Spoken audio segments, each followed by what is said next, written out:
জাতির পিতা বঙ্গবন্ধু শেখ মুজিবের আদর্শে সোনার বাংলা গড়ে তুলব। মহান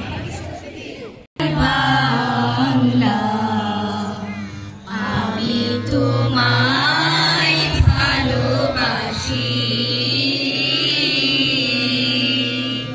চিরদিন তোমার আকাশ, চিরদিন